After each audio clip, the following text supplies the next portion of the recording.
special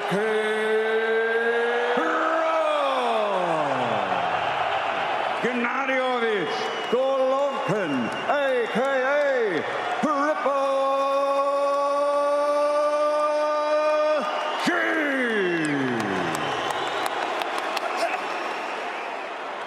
In the dressing room. I want a good, clean fight. Remember, protect your signs, and you must obey my command at all. Good luck to both of you. Touch them up. 50 years ago, Emil Griffith facing a middleweight champion in Madison Square Garden, and he won the fight. And Ray Leonard was seen by most as a welterweight when he moved up. Can Kell Brook follow in the footsteps of fighters like Leonard and Griffith? We're about to see. There was a full-scale wave of speculation on the web, particularly in America yesterday, on the notion that he was ill under the weather, didn't look good at the weigh-in. He and everyone in his camp says there is all right. Agreed, Bernard? Well, he looks good now, and he's been who he is. He comes forward. No, I think he's fine. I think it was just a rumor, and he said it. Looking more the way he did against Dominic Wade, trying to get in and land power shots. He takes a right hand from Brook as he's trying to land his left hook. Brook got some swelling and maybe a little bruise from the left hook, from Triple G. Triple G is setting him up, and if he stay on that rope, body shot, Brook is in trouble. And Brook reaches up and hammered him to the liver with a body shot. If Kell survive in this fight, he has to fight his fight. By Brook, left hook brought the crowd alive. Golovkin nodding at him as if to say, oh, you got it. Kell Brook is not, and he has to now find a way to survive this round. Triple G is continuing to put pressure, and he's continuing to make his punches count. Back Golovkin off a little bit. And just one punch. He's throwing a jab, put one punch at a time, and going back towards the rope. He must keep Triple G is #1 in the sport by CompuBox count in landing jabs. There's a good uppercut for Brook. And now Golovkin comes back. There's a mark outside Golovkin's left eye. From the puncher a bigger chance. Triple G will have a bigger and a greater chance in exchange. In round one.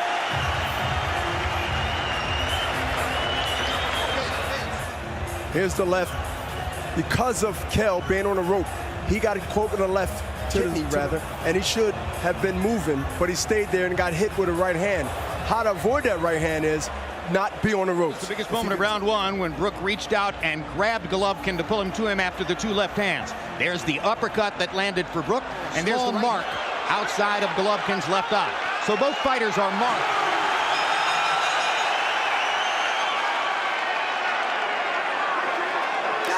Veteran referee Marlon Wright staying distance to give freedom of movement to Golovkin and Brook.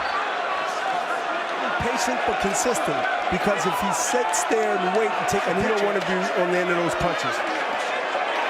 He has to be thrown by both men, and if he's not first, I don't believe he can take the power in a long fight with Triple G. Well, for better or for worse, he's a fight with Triple G. Maybe he wants it that way, and they're trading in the center of the ring. And right now, Brook is getting the better of it. Able to get too comfortable because Triple G is a high percentage knockout punch, but he can't think about, Kell Brook can't think about the power, but he must think about what can happen. As far as knockdown, he must be conscious of that. Golovkin going to his jab now, round one. Now jabbing, set up the right hand. And Golovkin landing sweeping a right hand across Brook. Brook just threw a nice short counter.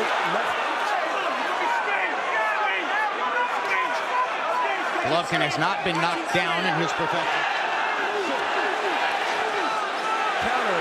When Triple G throws one punch or a wild punch, he's waiting to counter. He's a better counter puncher when Triple G is coming out of his seats. Excited by the uppercut.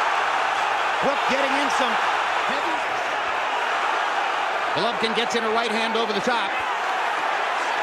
But Brook comes back with a forefoot. He bought himself time, where he wears out Triple G to the point where Triple G is in him.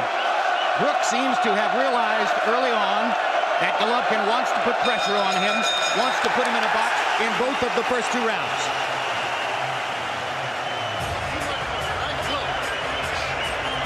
Brook setting up that left uppercut. because he threw the right lead first, and he's seen this punch because before the round he did.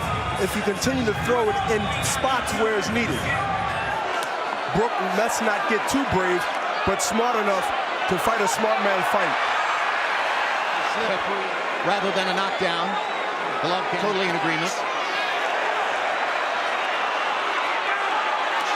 Now you see Rush because what is urgency? Is urgency because he see himself getting outboxed and getting hit he never got hit with. And I'm pretty sure his trainer told him to go out there.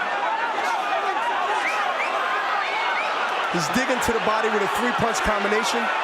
Triple G, jab, right hand. Brook was able to keep a lot of the action in the center of the ring where he likes it. Golovkin has been able. Hard right hand by Golovkin. Just misses with the left hook. To now get confidence. If Brook continue to win rounds here and there and go into a late rounds, I'll try to go ahead and establish his dominance. But not be leery or worry about the jab because he's so confident that he can hit Brook and maybe hurt him. If he had landed it solidly, he could have hurt Golovkin. I think he is hurt. He got hit with a short uppercut just now with the right hand, and Brook is now throwing more than where he gets the bad end of it. Brook is trying to build a burst of momentum immediately.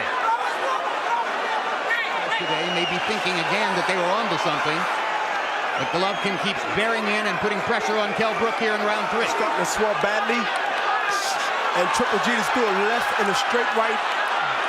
And Brook comes back aggressively, winning the admiration of the crowd and for both fighters. I want to see jabs. I want to see something in here when he's up against the ropes, all right?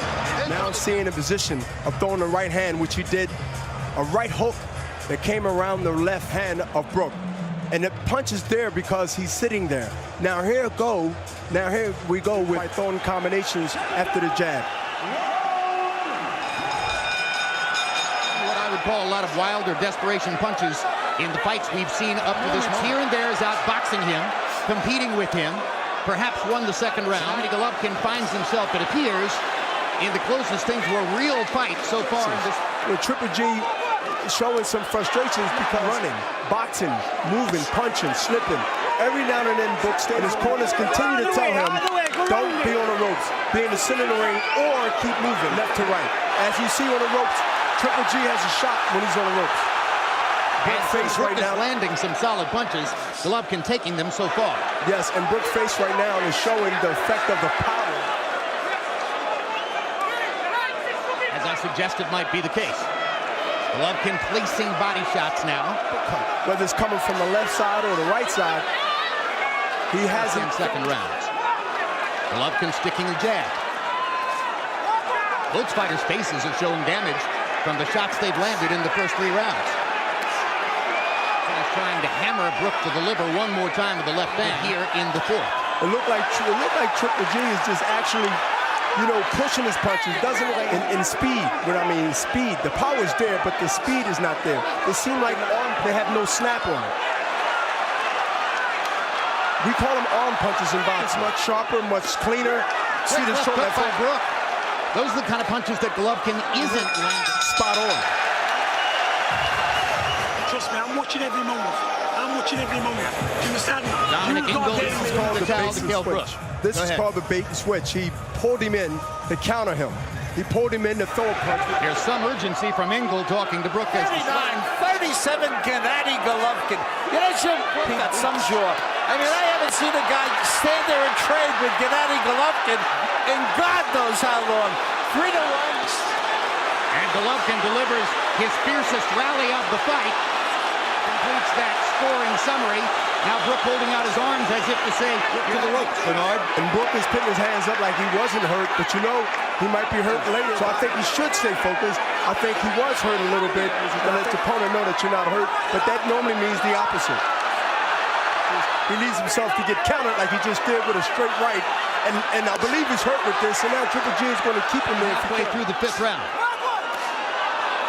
Golovkin is now landing body shots again. He did in round number 1. And yes, he is. He's pop-shotting right now, as you see. And Dominic in the far corner is holding up a towel.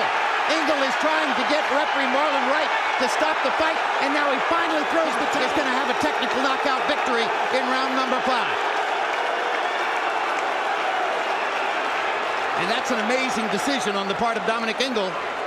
We saw his urgency between rounds prior to that round, but who would have thought? He was in that same position, but he got out of that position. I don't see no difference. This is earlier in round 5, Bernard. Exactly. Here's it right now. To me, he's the undefeated, universally recognized middleweight champion of the world, Gennady Golovkin, a.k.a. Triple